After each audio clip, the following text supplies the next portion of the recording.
El legado inquietante de Jack el Destripador. En el oscuro y brumoso Londres de 1888, una figura siniestra se movía entre las sombras, dejando un rastro de terror y sangre que conmocionaría al mundo. Jack el Destripador, un nombre que se convertiría en sinónimo del mal, nunca fue capturado. Sin embargo, su caso, a pesar de su misterio, sentó las bases para una de las herramientas más poderosas de la investigación criminal, el perfil psicológico. En ese momento, la idea de que la mente de un asesino podía ser analizada y entendida era algo casi de ciencia ficción. Los detectives de la época se enfocaban en la evidencia física, en las huellas y los testimonios, pero el concepto de ¿por qué alguien comete actos tan atroces? Era un territorio inexplorado. La policía de Londres estaba abrumada. 5 mujeres fueron brutalmente asesinadas en el distrito de Whitechapel en un lapso de solo unos meses. Los métodos del asesino eran particularmente viciosos, sugiriendo una profunda patología. Las heridas en los cuerpos no solo indicaban una fuerza brutal, sino un conocimiento casi quirúrgico de la anatomía humana. Esta peculiaridad fue uno de los primeros indicios de que el asesino no era un criminal común, sino alguien con una psicología muy específica. Las autoridades, desconcertadas, recurrieron a un cirujano y psiquiatra de la época, el Dr. Thomas Bond, para que ayudara a entender al asesino. Su informe se considera el primer perfil criminal de la historia. El Dr. Bond, al examinar los cuerpos y las circunstancias, dedujo que el asesino no era un hombre con un ataque de locura, sino alguien con un patrón de comportamiento definido. Describió a un hombre solitario, físicamente fuerte, que probablemente no tenía educación formal pero que poseía habilidades manuales y un conocimiento particular de la medicina. Lo más importante de su análisis no fue solo la descripción física, sino la exploración de la psique del asesino. Bond teorizó que el motivo no era el robo, sino una profunda hostilidad hacia las mujeres, lo que se manifestaba en la extrema violencia de los ataques. Este era un cambio radical en la forma de pensar, y abrió la puerta a la idea de que el crimen es un reflejo de la mente del criminal. El perfil del Dr. Bond sugería que el asesino operaba de noche, en los barrios más pobres, eligiendo a víctimas vulnerables que no tenían a nadie que las defendiera. Esta selección de víctimas no era aleatoria, sino un reflejo de su propia psicología y de sus profundas inseguridades.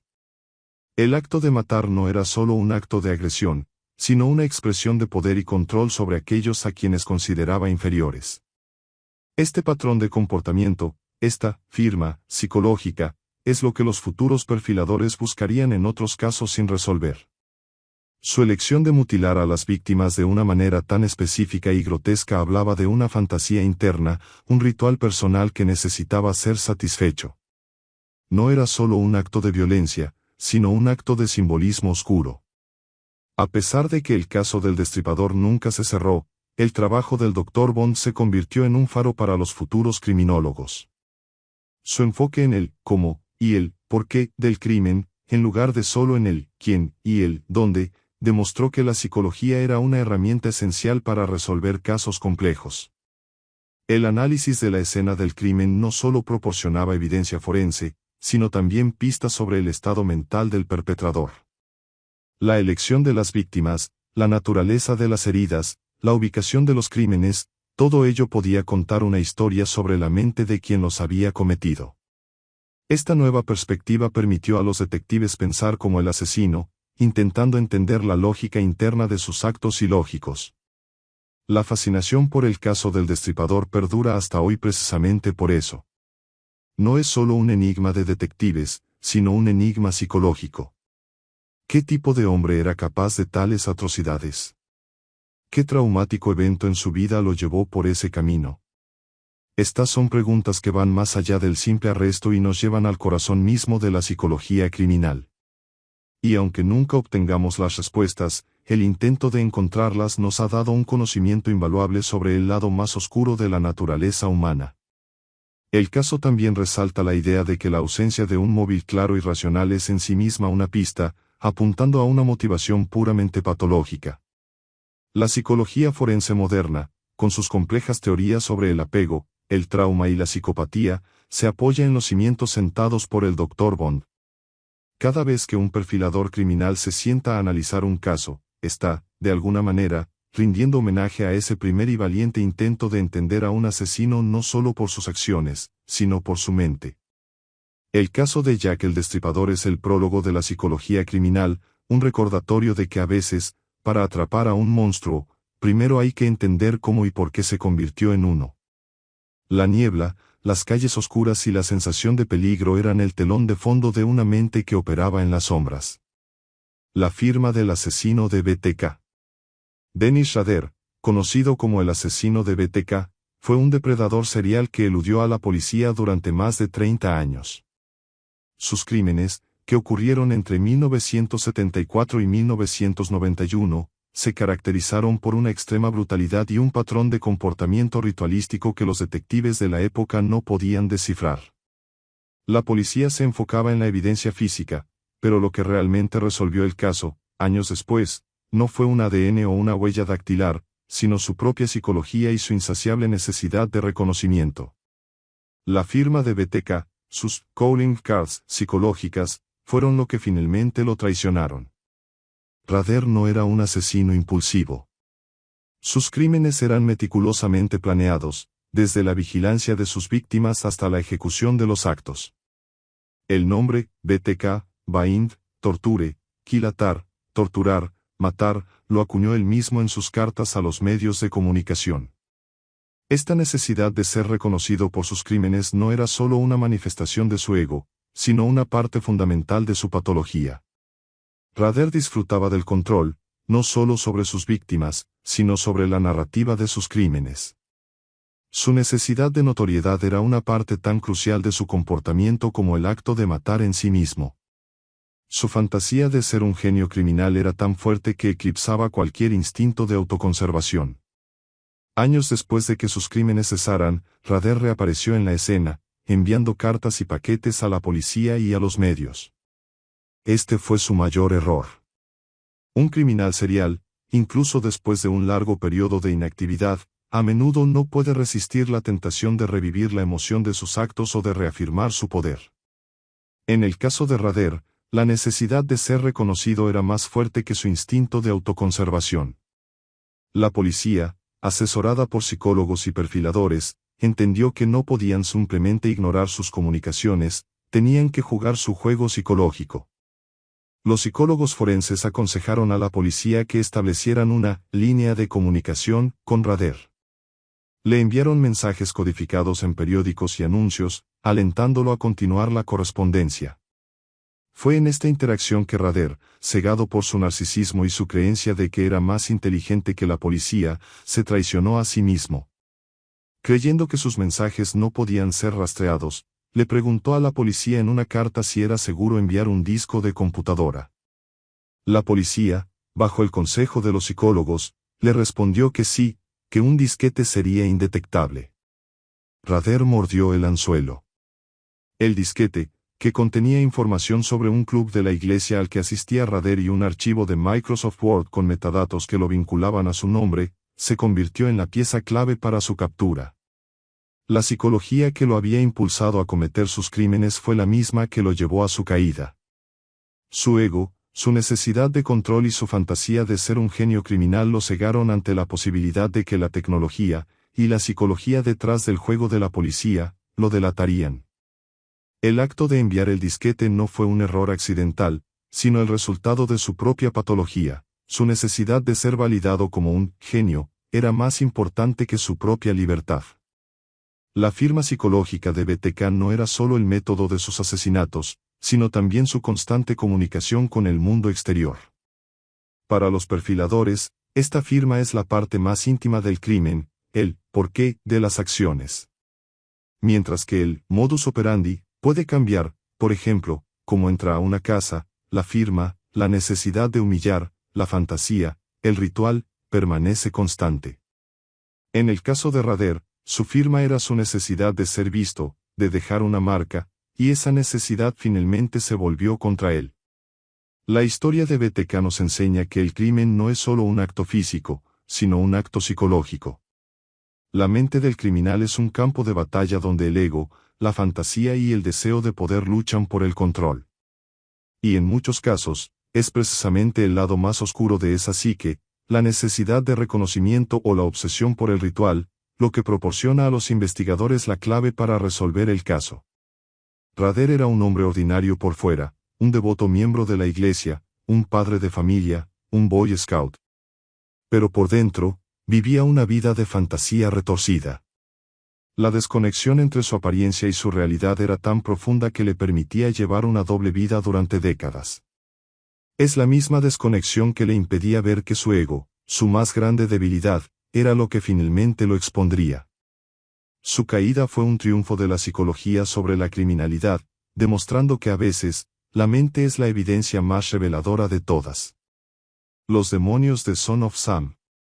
En el verano de 1976, la ciudad de Nueva York se vio aterrorizada por una serie de asesinatos que parecían no tener sentido. El asesino, que se hacía llamar Son of Sam, disparaba a parejas jóvenes sentadas en sus autos, usando un revólver calibre .44. La policía estaba desconcertada, no había un motivo claro, ni un patrón de víctimas que pudiera ayudar a identificarlos. Pero a medida que el asesino comenzó a comunicarse con los medios y la policía, su verdadero perfil psicológico comenzó a emerger, no de una coartada, sino de su propia y retorcida psique. David Berkowitz, el hombre detrás de los crímenes, no era un simple asesino. En sus cartas, afirmaba estar actuando bajo las órdenes de un demonio, que se comunicaba con él a través del perro de su vecino, un labrador llamado Harvey. Esta narrativa, a primera vista, parecía la fantasía de un loco, pero para los psicólogos forenses, era una ventana a la mente de Berkowitz. La historia del perro demoníaco, por absurda que pareciera, era la clave para entender su disociación de la realidad y su profunda incapacidad para aceptar la responsabilidad de sus actos. El psiquiatra y perfilador forense, David Abrahamsen, estudió en profundidad las cartas de Berkowitz. Se dio cuenta de que la historia del perro demonio no era un engaño para evadir la responsabilidad, sino una manifestación genuina de su estado mental. Berkowitz sufría de una grave psicosis, probablemente una esquizofrenia paranoide. Él realmente creía que estaba siendo controlado por fuerzas externas. Esta creencia, que se manifestó en sus cartas, le permitía cometer los crímenes y, al mismo tiempo, protegerse de la culpa al atribuir sus acciones a una entidad externa. La fantasía era su mecanismo de defensa contra la realidad de sus propios actos.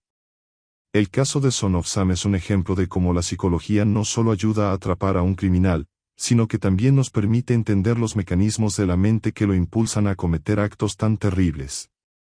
La narrativa de Berkowitz sobre el perro y los demonios no fue una pista física, sino una pista psicológica.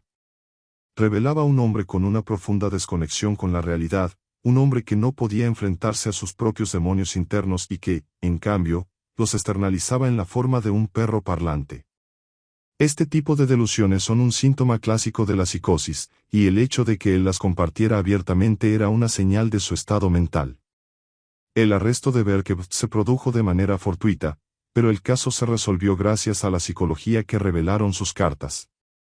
Al leer sus palabras, los investigadores no solo veían a un asesino, sino a una persona con una grave enfermedad mental que buscaba desesperadamente una explicación para sus propios impulsos oscuros.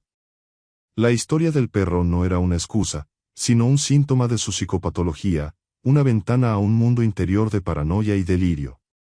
Los expertos forenses entendieron que sus motivaciones no eran racionales, lo que cambió la naturaleza de la investigación. La importancia de la psicología en este caso fue crucial para el proceso de interrogatorio y juicio. Los psiquiatras evaluaron a Berkowitz, determinando que no estaba simplemente fingiendo locura, sino que realmente creía en sus delirios. Esto afectó su sentencia, ya que su estado mental fue considerado un factor atenuante. La psicología, en este caso, ayudó a la justicia a entender la complejidad de la mente del acusado, y no solo a juzgar sus acciones. La historia de Son of Sam es un recordatorio de que los crímenes no siempre son racionales. A veces, la mente detrás de ellos está fracturada, disociada de la realidad y atormentada por fantasmas y delirios. En estos casos, la psicología se convierte en la herramienta más importante, no solo para resolver el caso, sino para comprender la tragedia humana que se encuentra en su núcleo. La mentira patológica de Ted Bundy. Ted Bundy, el carismático y encantador asesino serial, fue la personificación del mal detrás de una máscara de normalidad. Bundy utilizó su inteligencia y su apariencia para atraer y engañar a sus víctimas, y a la policía. Su caso es un estudio de la psicopatía y el narcisismo, y de cómo la manipulación psicológica puede ser la herramienta más peligrosa de un criminal. Bundy no dejó evidencia física en muchas de sus escenas de crimen, pero su patrón de comportamiento y su psicología fueron los que finalmente lo delataron. Ted Bundy tenía todas las características de un psicópata de alto funcionamiento. Era encantador, inteligente, persuasivo y carecía de empatía y remordimiento. A menudo utilizaba artimañas, como fingir una lesión o hacerse pasar por una autoridad, para ganarse la confianza de sus víctimas. Una vez que las tenía bajo su control, las asesinaba. Esta manipulación no era solo una táctica para atrapar a sus víctimas, era una parte fundamental de su personalidad. Él disfrutaba del juego psicológico, del control total sobre otra persona, sintiendo un poder absoluto sobre su destino.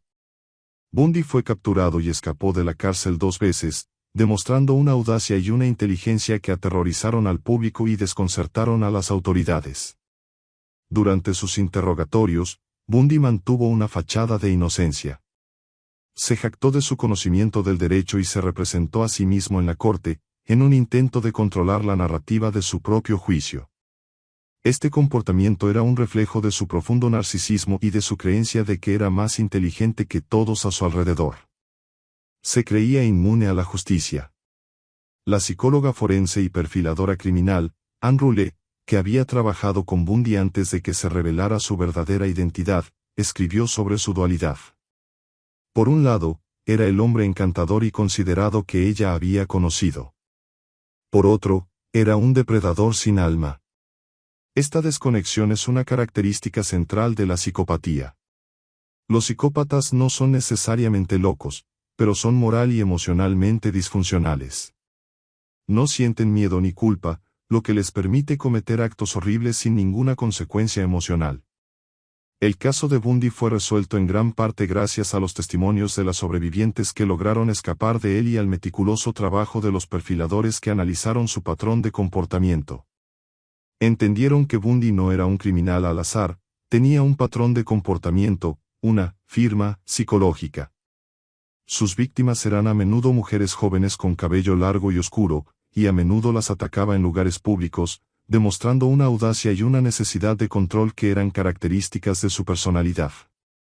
Durante su juicio, Bundy intentó manipular al jurado con su carisma. Pero la evidencia psicológica en su contra era abrumadora. Los testimonios de las víctimas, la consistencia de su modus operandi y la falta de remordimiento que mostraba eran evidencia de que su comportamiento no era el resultado de un ataque de locura, sino de una profunda y patológica psicopatía. El juicio se convirtió en un escenario donde la máscara de Bundy finalmente se rompió, revelando el vacío emocional que había detrás. La mentira patológica de Ted Bundy, un psicópata consumado, tenía la habilidad de moldear la percepción de la realidad de quienes lo rodeaban. Su encanto era una herramienta de caza, tan efectiva como cualquier arma. La psicología fue fundamental para desenmascarar esta manipulación y mostrar la verdad de su naturaleza. El monstruo de Milwaukee. Jeffrey Dahmer, el caníbal de Milwaukee, es un caso de estudio en la psicología criminal, pero a un nivel mucho más perturbador. Sus crímenes, que involucraron el asesinato, desmembramiento y canibalismo de 17 jóvenes, revelaron una mente profundamente perturbada y solitaria. A diferencia de otros asesinos seriales, los crímenes de Dahmer no eran solo sobre poder y control, eran sobre un deseo desesperado de compañía, de evitar el abandono, de tener a alguien suyo para siempre. La infancia de Dahmer estuvo marcada por la negligencia emocional y un profundo sentimiento de abandono. Sus padres se divorciaron cuando él era un adolescente, y su padre, en particular, no pudo proporcionarle el apoyo emocional que necesitaba. Dahmer, incapaz de formar relaciones normales y saludables, desarrolló una fantasía oscura y retorcida que se convertiría en el centro de su vida. La necrofilia, el canibalismo y el desmembramiento no eran solo actos de violencia, sino intentos de poseer a sus víctimas de una manera que creía que nunca lo abandonarían. Los psicólogos forenses que evaluaron a Dahmer después de su arresto se encontraron con una personalidad compleja y contradictoria. Por un lado, era un hombre tranquilo y cooperativo.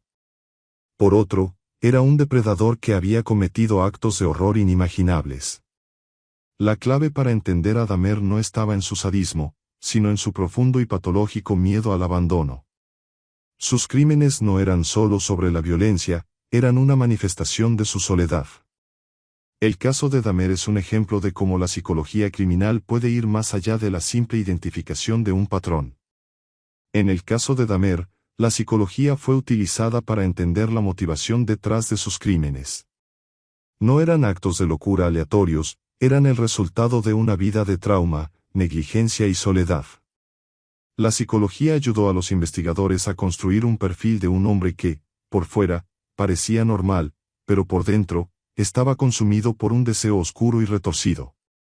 El caso de Dahmer también nos enseña sobre los peligros de la negligencia emocional en la infancia. Aunque la mayoría de las personas que sufren de negligencia no se convierten en asesinos seriales, el caso de Dahmer es un recordatorio de que un trauma profundo puede tener consecuencias inimaginables.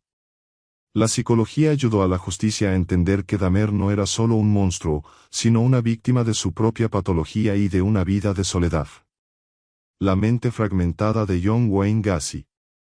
John Wayne Gacy, el payaso asesino, fue uno de los asesinos seriales más prolíficos y aterradores de la historia de los Estados Unidos. Por fuera, Gacy era un pilar de la comunidad, un exitoso contratista, un político local y un animador de fiestas infantiles que se disfrazaba de payaso pogo. Por dentro, sin embargo, Gacy era un depredador sádico que asesinó a 33 jóvenes. El caso de Gacy es un estudio de la mente fragmentada, y de cómo una persona puede vivir una doble vida sin ser detectada. Gacy era un psicópata con un profundo deseo de control. Su apariencia de hombre de familia y su activismo en la comunidad eran una fachada, una máscara que utilizaba para ocultar sus verdaderos impulsos. Esta disociación, esta capacidad de separar su yo público de su yo privado, es una característica común en los psicópatas de alto funcionamiento. El caso de Gacy es un ejemplo de cómo la psicología puede ayudar a los detectives a ver más allá de la máscara y a entender la verdadera naturaleza del criminal. La policía que investigó la desaparición de los jóvenes se encontró con una serie de inconsistencias en el comportamiento de Gacy. Aunque parecía ser cooperativo, siempre tenía una explicación para todo, y sus historias eran a menudo demasiado perfectas para ser verdad. Los psicólogos forenses que consultaron con la policía se dieron cuenta de que Gacy no estaba simplemente mintiendo, sino que estaba construyendo una realidad alternativa para sí mismo, una realidad en la que él era el héroe y no el villano. El caso de Gacy se resolvió cuando la policía, siguiendo una corazonada, obtuvo una orden de registro para su casa. Allí encontraron los cuerpos de 29 de sus víctimas, enterrados en el espacio de rastreo debajo de su casa. Pero el arresto de Gacy no fue el final de la historia. En el juicio, Gacy intentó evadir la responsabilidad, afirmando que sus crímenes habían sido cometidos por una personalidad alterna. Esta fue una táctica desesperada para evadir la pena de muerte, y fue rechazada por la corte. El caso de Gacy es un recordatorio de que la mente humana puede ser un lugar oscuro y retorcido, y de que la apariencia puede ser muy engañosa. La psicología ayudó a los investigadores a entender que el payaso era solo una fachada, y que detrás de ella se escondía un depredador sádico con un profundo deseo de control. El caso de Gacy también nos enseña sobre la importancia de la intuición y la perspicacia de los detectives, que a menudo son guiados por una comprensión subconsciente de la psicología humana. El lenguaje del Unabomber. Durante casi 2 décadas, un terrorista conocido como el Unabomber aterrorizó a los Estados Unidos con una serie de bombas caseras que mataron a 3 personas e hirieron a 24. El criminal, cuya identidad era un misterio, parecía no tener un patrón claro de víctimas. Pero a medida que la investigación se prolongaba, la policía se dio cuenta de que la clave para atraparlo no estaba en la evidencia forense, sino en sus propias palabras. El Unabomber en sus cartas y en su manifiesto de 35.000 palabras, proporcionó a los investigadores un perfil psicológico tan detallado que finalmente los llevó a su puerta. Ted Kaczynski, el hombre detrás del terrorismo, era un genio matemático que había abandonado la sociedad para vivir en una cabaña remota en Montana. Su manifiesto, titulado La sociedad industrial y su futuro, era un ataque a la tecnología y la industrialización, y fue el documento que finalmente lo delató. El FBI, después de años de investigación, se vio en un punto muerto. Habían gastado millones de dólares, habían seguido miles de pistas, pero no tenían idea de quién era el Unabomber. Fue entonces cuando un experto en lingüística forense entró en juego. El lingüista forense, en colaboración con el FBI, analizó el manifiesto de Kaczynski. Se dieron cuenta de que el documento no era solo un ataque a la sociedad, sino una ventana a la mente de su autor.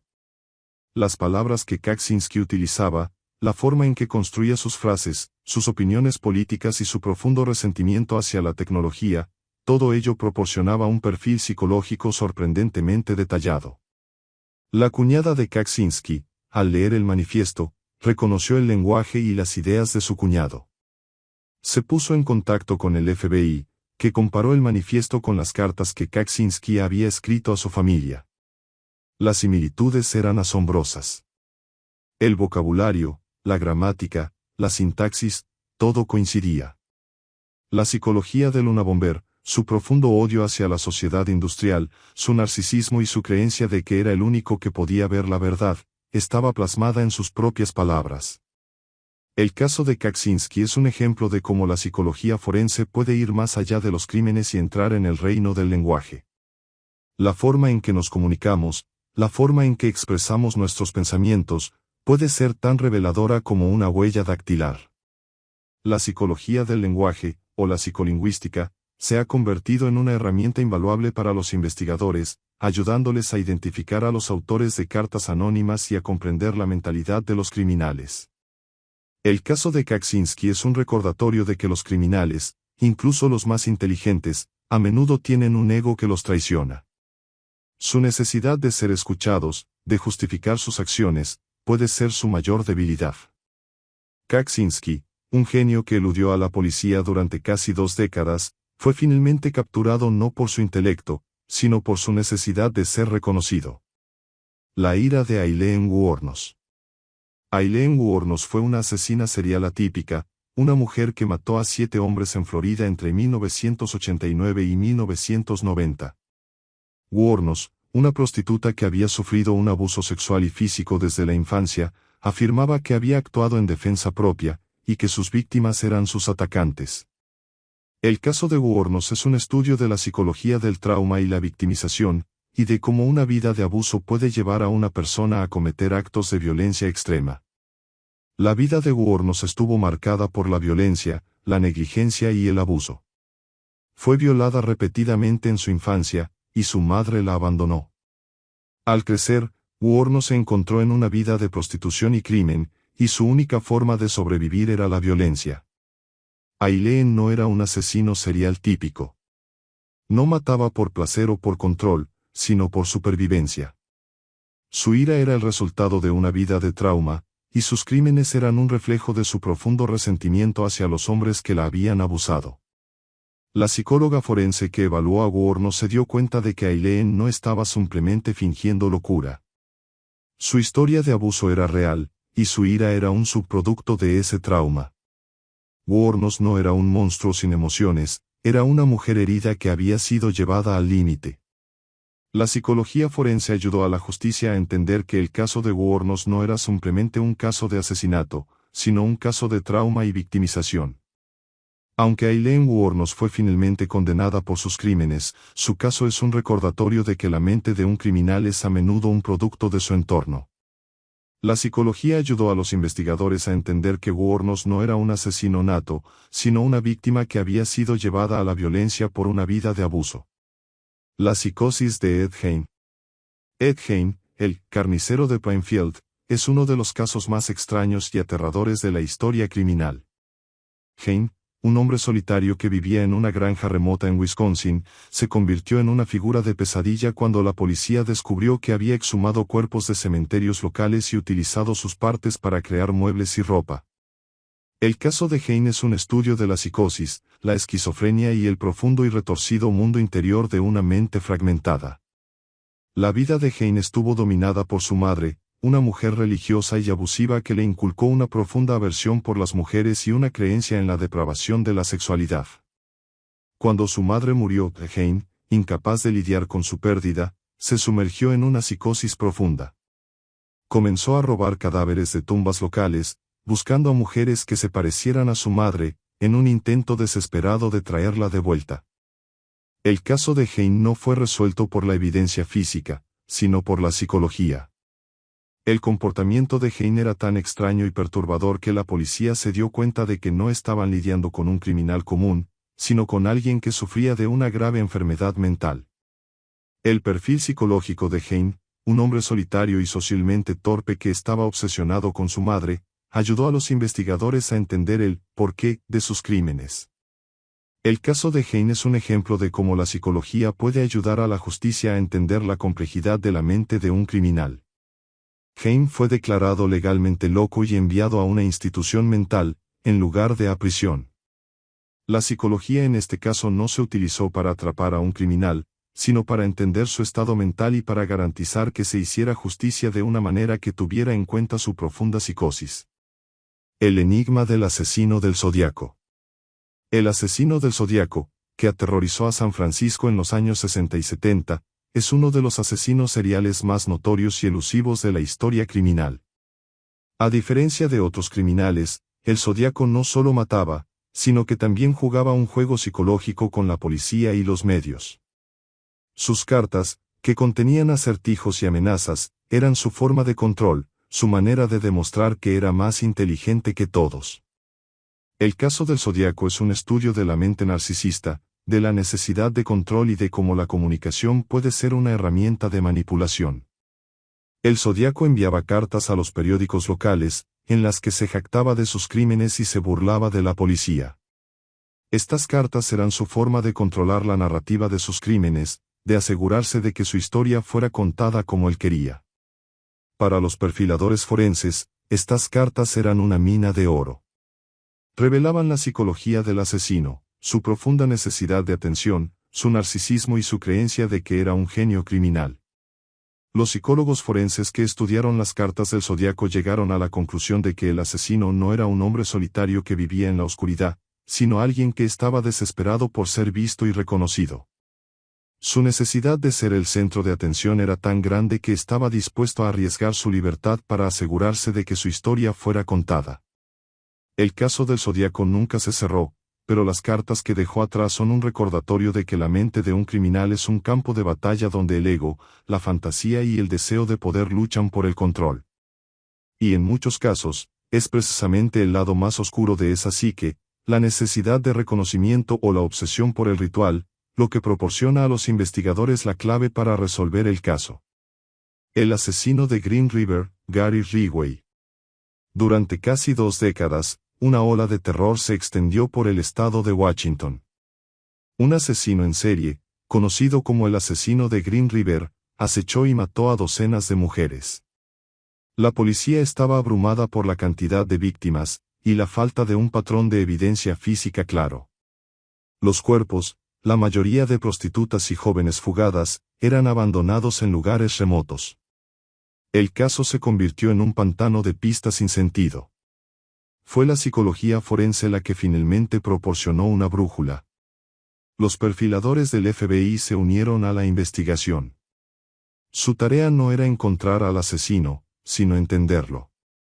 Se dieron cuenta de que el modus operandi del asesino era desorganizado, lo que sugería un comportamiento impulsivo, pero la elección de las víctimas y los lugares de los crímenes indicaban una planificación.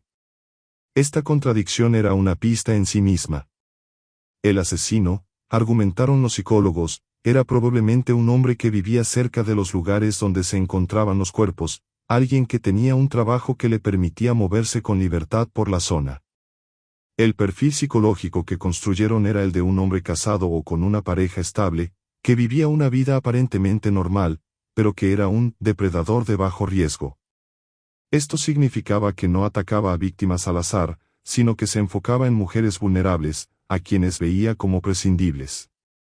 La elección de sus víctimas no era un accidente, era un reflejo de su propia psicología, de su necesidad de poder sobre aquellos a quienes consideraba inferiores.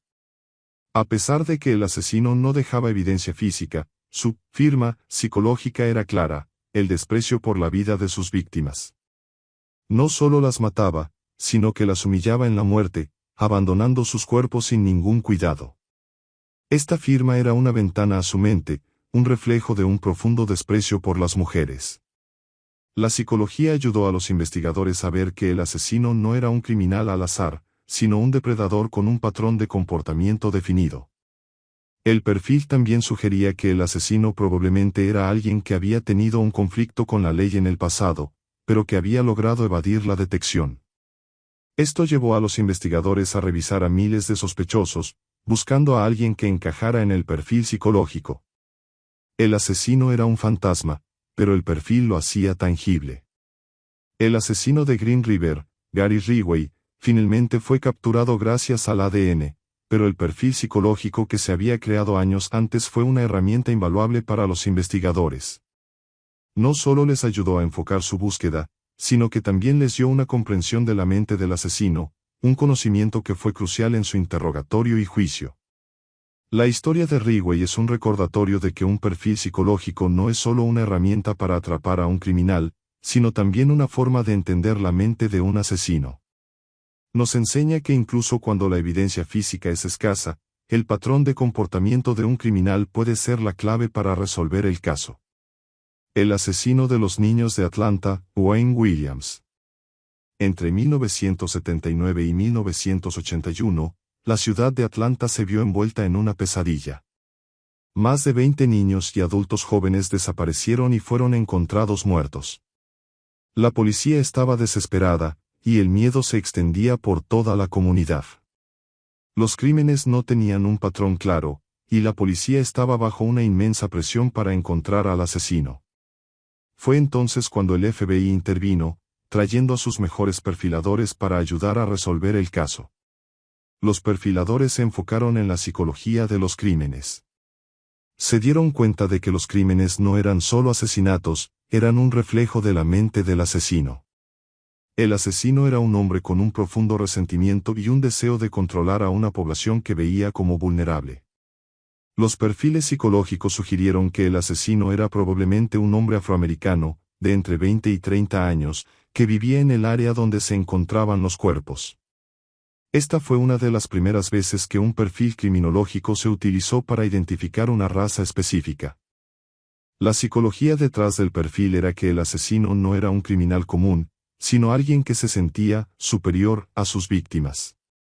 El perfil sugería que el asesino era un hombre con un profundo sentido de inseguridad, que utilizaba la violencia como una forma de sentirse poderoso. El perfil también sugería que el asesino era un lobo con piel de cordero, alguien que parecía normal por fuera, pero que era un depredador por dentro. El perfil no fue una bala mágica, pero fue una herramienta invaluable para los investigadores. Ayudó a reducir el número de sospechosos y a enfocar la investigación en las personas que encajaban en el perfil. El asesino, Wayne Williams, encajaba en el perfil casi a la perfección. Era un hombre afroamericano, de 23 años, que vivía en el área y que había estado en contacto con varias de las víctimas. La historia de Wayne Williams es un recordatorio de que la psicología forense puede ser una herramienta poderosa, pero también es una que debe ser utilizada con cuidado. El perfil racial fue polémico en ese momento, y todavía lo es hoy. Pero en este caso, fue la pieza que faltaba en el rompecabezas. La psicología ayudó a los investigadores a ver más allá de la evidencia física y a entender la mente del asesino. Los estranguladores de la colina, Bianchi y Buono. A fines de la década de 1970, la ciudad de Los Ángeles se vio aterrorizada por una serie de asesinatos brutales. El asesino, que se hacía llamar el estrangulador de la colina, mató a 10 mujeres y niñas. La policía creía que estaban lidiando con un solo asesino en serie, pero la evidencia era contradictoria. Algunos crímenes eran meticulosos y organizados, mientras que otros eran caóticos y desorganizados. La policía estaba en un punto muerto. Fue entonces cuando un psicólogo forense fue contratado para ayudar a resolver el caso.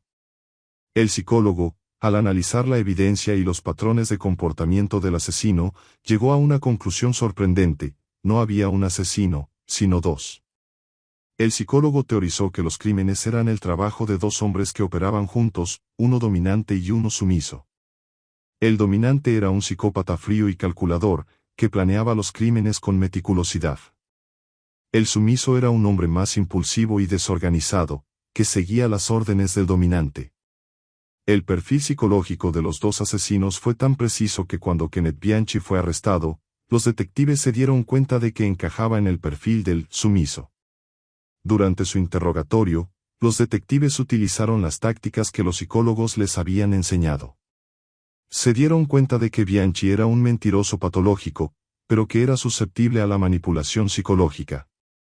Los detectives le dijeron a Bianchi que sabían que él no era el cerebro detrás de los crímenes, y que si cooperaba, su pena sería reducida. Bianchi, un hombre con un profundo miedo al abandono y un deseo de ser aceptado, se derrumbó. Confesó los crímenes y reveló que su cómplice era su primo, Angelo Buono, que era el verdadero dominante del dúo. La historia de los estranguladores de la colina es un recordatorio de que un perfil psicológico puede ser una herramienta poderosa, no solo para identificar a un criminal, sino también para entender la dinámica entre dos o más criminales. La psicología fue la clave para desentrañar el rompecabezas de este caso. El destripador de Yorkshire, Peter Sutcliffe. Entre 1975 y 1980, una serie de asesinatos aterrorizó a la población de Yorkshire, Inglaterra. El asesino, conocido como el destripador de Yorkshire, mató a 13 mujeres y atacó a otras 7. La policía estaba bajo una inmensa presión para encontrar al asesino, pero el caso se convirtió en un pantano de pistas falsas y errores. El asesino fue finalmente capturado gracias a un error de tráfico, pero la psicología fue la clave para entender su mente retorcida. El asesino, Peter Sutcliffe, era un hombre tranquilo y discreto por fuera, pero por dentro, era un monstruo con un profundo odio hacia las mujeres. Después de su arresto, los psicólogos forenses se encargaron de evaluarlo. Sutcliffe, en su interrogatorio, afirmó que había sido enviado por Dios para limpiar las calles de las prostitutas. Pero los psicólogos se dieron cuenta de que esta era una justificación, no una motivación. Su verdadera motivación era un profundo y retorcido deseo de violencia y poder sobre las mujeres. La psicología forense ayudó a los investigadores a ver más allá de la máscara de Sutcliffe y a entender la verdadera naturaleza de sus crímenes. La misión divina de Sutcliffe era una forma de evadir la responsabilidad de sus actos. El psicólogo que lo evaluó, Robert Ressler, del FBI, se dio cuenta de que el asesino no era un loco, sino un psicópata con un profundo odio hacia las mujeres. El caso de Sutcliffe es un recordatorio de que la mente de un criminal es un lugar complejo y retorcido. La psicología fue la clave para entender la verdadera naturaleza de los crímenes de Sutcliffe, y para asegurarse de que se hiciera justicia. El asesino Coed, Ted Kemper. Ed Kemper, el asesino Coed, es uno de los casos más fascinantes en la historia de la psicología forense.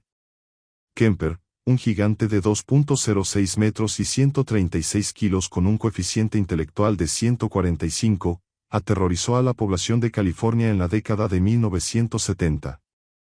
Kemper, a diferencia de otros asesinos en serie, no fue capturado, se entregó a la policía después de confesar sus crímenes.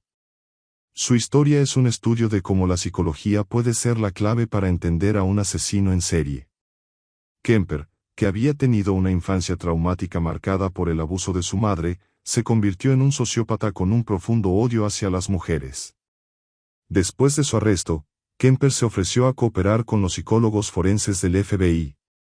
En una serie de entrevistas, Kemper se convirtió en un consultor para el FBI, ayudándolos a entender la mente de un asesino en serie. Kemper, con su inteligencia y su capacidad para analizar su propia mente, proporcionó a los psicólogos un conocimiento sin precedentes sobre la psicología de un asesino en serie. Explicó cómo sus fantasías de matar se hicieron realidad, cómo su odio hacia su madre se manifestó en sus crímenes, y cómo su necesidad de control lo llevó a cometer actos de violencia extrema. La historia de Kemper es un recordatorio de que incluso los asesinos más inteligentes y retorcidos tienen una mente que puede ser analizada y entendida.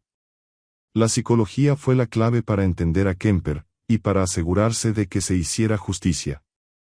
El caso de Kemper es una piedra angular en la historia de la psicología forense, un recordatorio de que la mente de un criminal es la evidencia más reveladora de todas. El asesino de la caja de juguetes, David Parker Ray. El caso de David Parker Ray, conocido como el asesino de la caja de juguetes, no es famoso por el número de víctimas confirmadas, sino por la horrible complejidad psicológica detrás de sus crímenes. Ray no solo mataba, sino que sometía a sus víctimas a un ritual de tortura meticulosamente planeado, un ritual que ocurría dentro de un remolque insonorizado que él llamaba la caja de juguetes. Este caso es un estudio profundo de la fantasía criminal y de cómo la mente de un depredador puede construir un universo privado de depravación. La policía nunca encontró a una sola víctima muerta dentro del remolque, pero encontraron un arsenal de instrumentos de tortura, grabaciones de audio que detallaban los rituales y un manual de instrucciones para sus víctimas. El manual de Ray no era solo una guía de tortura, sino un reflejo de su obsesiva necesidad de control. Describía en detalle los actos que sus víctimas debían realizar, en un intento de deshumanizarlas y reducirlas a meros objetos de su fantasía.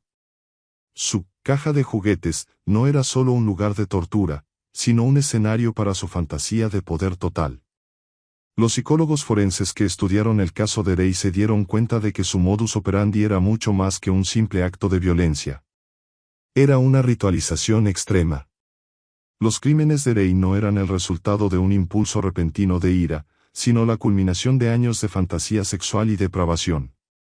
Su mente había construido un mundo interno de control y sadismo, y la caja de juguetes era el lugar donde esa fantasía podía hacerse realidad. La firma psicológica de Ray no era la muerte, sino la tortura psicológica. Él no solo quería matar a sus víctimas, sino que quería someterlas a un horror tan profundo que se rompieran mentalmente. Las grabaciones de audio que la policía encontró en el remolque revelaron la profunda patología de Ray. En ellas, se le escuchaba instruyendo a sus víctimas, hablándoles con una voz tranquila y controlada mientras las sometía a un horror inimaginable. La psicología de Ray también se reflejaba en su colaborador, su hija, Glenda Ray. A través de la coerción psicológica y el abuso, Ray había logrado que su hija participara en sus crímenes. Esto es un ejemplo de folia deux, un trastorno mental en el que una persona que sufre de delirios o psicosis transmite esos síntomas a otra. La psicología fue fundamental para entender esta dinámica y para liberar a Glenda del control de su padre. El caso de David Parker Ray es un recordatorio de que la mente humana puede ser un lugar oscuro y retorcido. La fantasía, cuando no se controla, puede convertirse en una obsesión que consume a una persona y la lleva a cometer actos de horror inimaginables. La psicología fue la clave para desentrañar el rompecabezas de este caso, y para entender el mundo privado de depravación que Ray había construido. El caso de David Parker Ray nos enseña que a veces, la verdadera evidencia de un crimen no se encuentra en el cuerpo de la víctima, sino en la mente del criminal. La caja de juguetes no era solo un lugar de tortura, sino un monumento a la depravación de una mente. El acólito del diablo, Richard Ramírez. Richard Ramírez, conocido como el acechador nocturno, aterrorizó a California en la década de 1980 con una serie de asesinatos que parecían no tener sentido. Ramírez entraba en las casas de sus víctimas, les disparaba o las apuñalaba, y luego las agredía sexualmente. Sus crímenes no tenían un patrón claro, y la policía estaba desconcertada. La única conexión entre ellos era la extrema violencia y la simbología satánica que Ramírez dejaba atrás. Ramírez no era un asesino serial típico. A diferencia de otros depredadores, que matan por control o por fantasía, Ramírez mataba por un profundo impulso nihilista. Él se consideraba un seguidor de Satanás, y sus crímenes eran una forma de rendirle homenaje a su dios oscuro. La simbología satánica que dejaba atrás no era un engaño para confundir a la policía, sino una parte integral de su ritual de asesinato. Los psicólogos forenses que estudiaron a Ramírez se dieron cuenta de que su mente no estaba simplemente fragmentada, sino que estaba consumida por una ideología oscura. La creencia de Ramírez en Satanás no era una excusa para sus crímenes, sino una motivación. Él no sentía remordimiento porque creía que estaba actuando bajo la voluntad de su Dios. Esta creencia le permitía cometer los crímenes sin ninguna culpa moral. La psicología de Ramírez también se reflejaba en su comportamiento errático. A diferencia de otros asesinos seriales que son meticulosos y organizados, Ramírez era impulsivo y desorganizado. Entraba en las casas al azar, y sus ataques eran a menudo caóticos y violentos. Esta impulsividad no era una debilidad, sino una parte fundamental de su personalidad. Él no planeaba sus crímenes, se dejaba llevar por su ira y su deseo de violencia. El caso de Ramírez es un recordatorio de que la psicología de un asesino en serie no es solo sobre el trauma y la psicopatía, sino también sobre la ideología y la creencia. La psicología ayudó a los investigadores a entender que el acechador nocturno no era solo un criminal, sino un acólito del diablo, un hombre que vivía en un mundo de fantasía oscura y violencia. El caso de Ramírez nos enseña que a veces, la mente de un criminal es tan extraña y retorcida que no podemos entenderla con la lógica convencional. La psicología se convierte en la única herramienta para desentrañar el misterio de la mente de un asesino. El sicario emocionalmente vacío, Richard Kuklinski. Richard Kuklinski, conocido como el hombre de hielo, fue uno de los sicarios más prolíficos de la historia de Estados Unidos. Se cree que mató a más de 100 personas en el transcurso de su carrera criminal. La policía que lo investigó no podía entender la total ausencia de emoción en sus crímenes.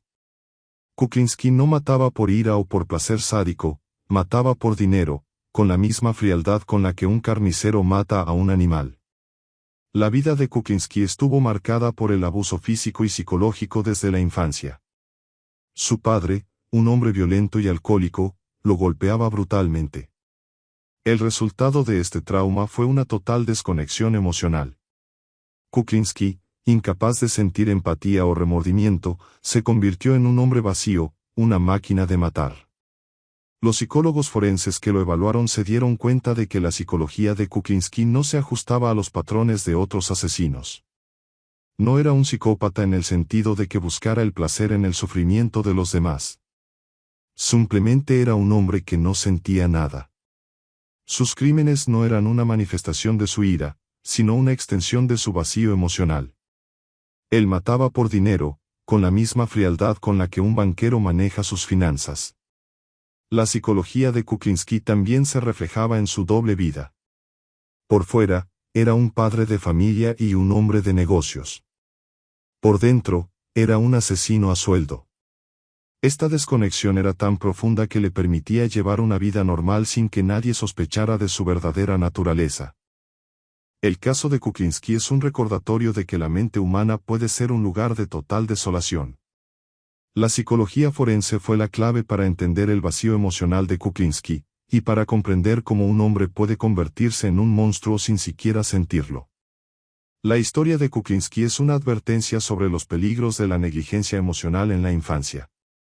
Nos enseña que un trauma profundo puede tener consecuencias inimaginables, y que a veces, el mal no viene con ira o sadismo, sino con la total ausencia de emoción.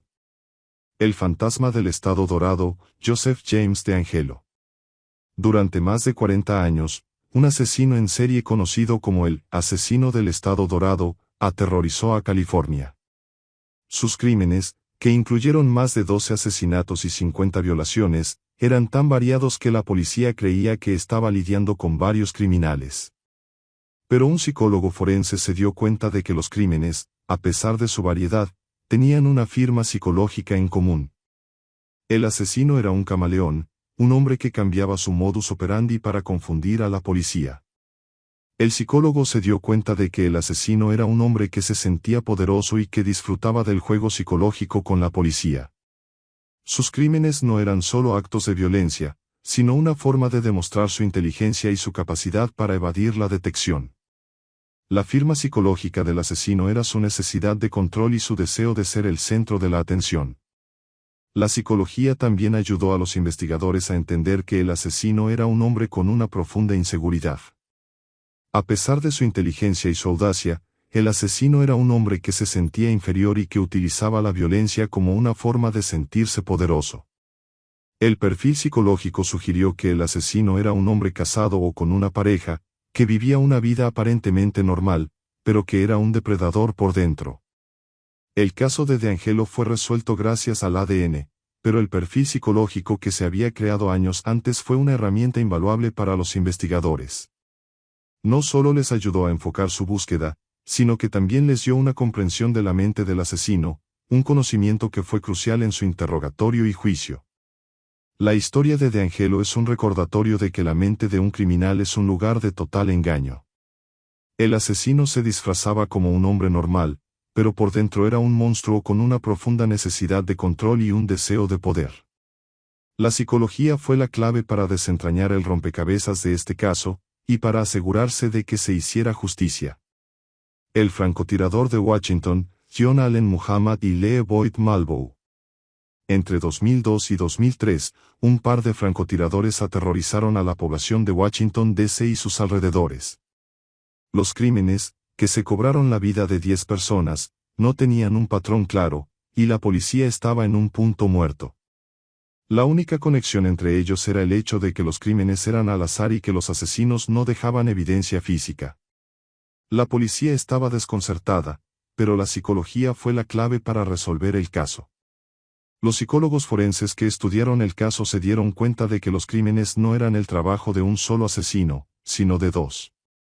Los psicólogos teorizaron que los crímenes eran el trabajo de un hombre dominante y un hombre sumiso, que operaban juntos.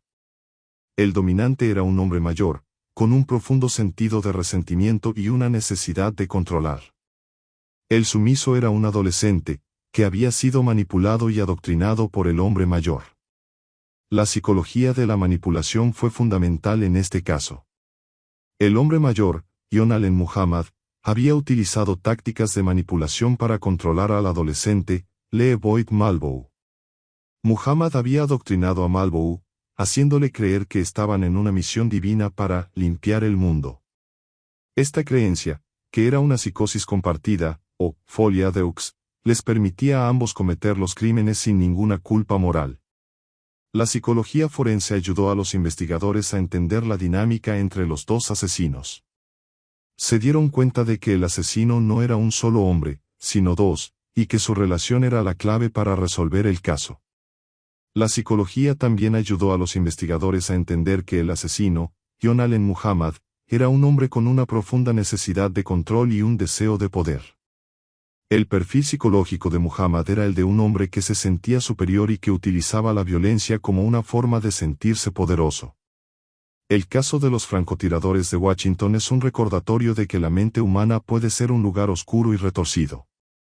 La psicología fue la clave para desentrañar el rompecabezas de este caso, y para asegurarse de que se hiciera justicia.